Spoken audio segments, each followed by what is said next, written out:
Hi అండి, welcome to Lakshmi గారి వంటలు అండి. మీరు అందరూ అనుకున్నారు. ఈరోజు నేను చేయబోయే రెసిపీ ఏంటంటే గోరుచిక్కుడుకాయ కొత్తిమీర వేసి కర్రీ చేయబోతున్నానండి. దానికి కావాల్సిన ఐటమ్స్ కొత్తిమీర కొంచెం ఎక్కువ తీసుకోవాలండి.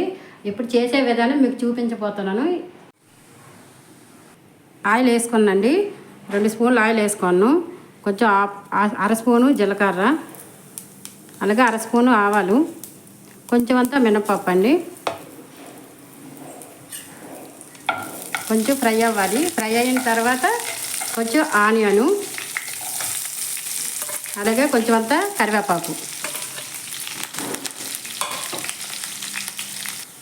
ఆనియన్ కొంచెం ఫ్రై అయ్యింది కదండి. ఇప్పుడు అర స్పూను పసుపు వేద్దాము. అలాగే కర్రీకి సరిపోయినంత సాల్టు 1 స్పూను.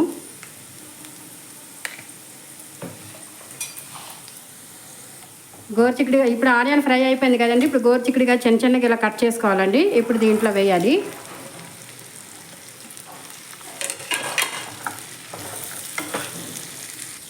గోరుచిక్కుడుకాయ అనేది కొంచెం ఆయిల్ వచ్చినంత వరకు బాగా మగ్గాలండి. ఇప్పుడు మనం మూత పెట్టుకుందాము. సిమ్లో పెట్టేసి మూత పెట్టుకోవాలి. కొత్తిమీర మిక్సీలో వేస్తున్నాను.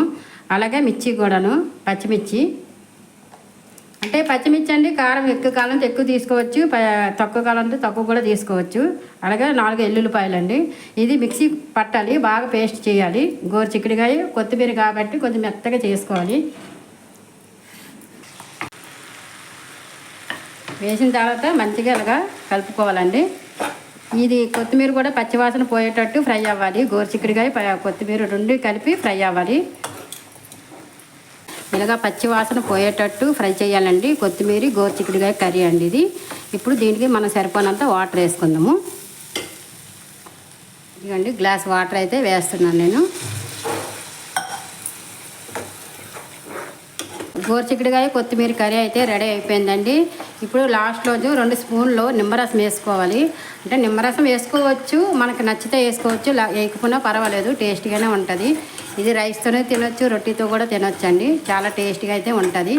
మీరైతే ఈ రెసిపీ మీకు నచ్చినట్టయితే లైక్ చేయండి, షేర్ చేయండి, సబ్స్క్రైబ్ చేసుకోండి. Thank you.